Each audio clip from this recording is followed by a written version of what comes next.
तो का हाल बा करे जा लोग। तो भाई लोग आज हम इंस्टाग्राम के रंडी स के पेले वाला बानी, इंस्टाग्राम पर मोजरा करे वाला के। तो भाई लोग बहुत दिन के बाद हम इंस्टाग्राम के वीडियो के रोस्ट करे वाला बानी आ ओकनी के पेले वाला बानी भाई लोग। तो भाई लोग ये वीडियो सिर्फ मनोरंजन खातिर बा, ना दिल पर ना गाड़ पर ना लाड़ पर ले के बा, देखे के बा और हंस के भूल जाए के बा। तो भाई लोग बिना कोनो लाड़ वाला सुन के वीडियो स्टार्ट करल जाओ आ चलो इंस्टाग्राम रंडी स के पेलल जाओ। अरे साला ई कौन जानवर के गाढ़ ह रे? ई तो भौजी के गाढ़ ह। आइडिया अब मुठ मारब। लोग कैमरा बंद करके मुठ मार लेनी है, बहुत मजा आयल है। इतना टाइट टाइट गाढ़ दिखाई भौजी तय कर बहन केहू मुठो मार दी, केहू तो मुठ मार दी। तो हम तो मार लेनी है भाई लोग, तोनियो मार के सुत जा, ज़्यादा टाइम होता, बिहान ड्यूटियो जाए के बाद। पता है आप सब लोगों को मुझे चाय बहुत ज्यादा पसंद है। अच्छा तो भौजी के कहे के मतलब बा कि गाइज हमें चाय बहुत पसंद है। तो ये भौजी हमरा नु तोहर गाड़वा पसंद बा, दे दहो तोहर बहन चुद पेले खातिर। नहीं।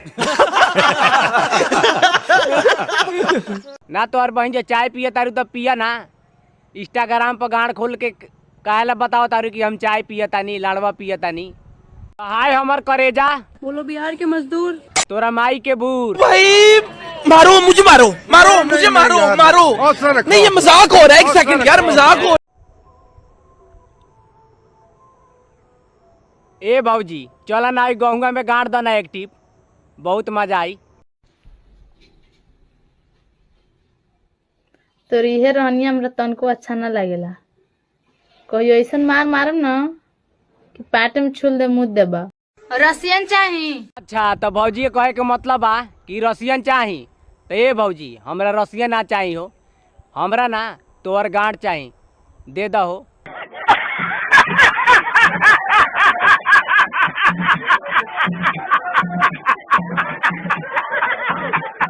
तो देखो लोग भाई लोग, हमरा कोनो माल छोड़ के जाला नु, धोखा दे के जाला, दिल तोड़ के जाला, तो डायरेक्ट हम एंग कहे नी। माई कराई पे बैठ के चोदवावत रहे। ता बूढ़ में पेलम ता बूढ़ चोदो हक देबू, छेड़ देबू, हेता गान में छेड़ देबू। हा बस भाई लोग आज के वीडियो ही समाप्त करता नहीं, और अच्छा लागल हो तो लाइक सब्सक्राइब कर लिया और चैनलों के सब्सक्राइब कर दिया, और इंस्टाग्राम के रंडी स के बहुत पेल देले बानी। तो भाई लोग आज के वीडियो ही समाप्त करता नहीं, और अच्छा लागल हो तो लाइक सब्सक्राइब करिए, और जा कहते हैं चैनलों के सब्सक्राइब कर लिया। तब तक के लिए बाय।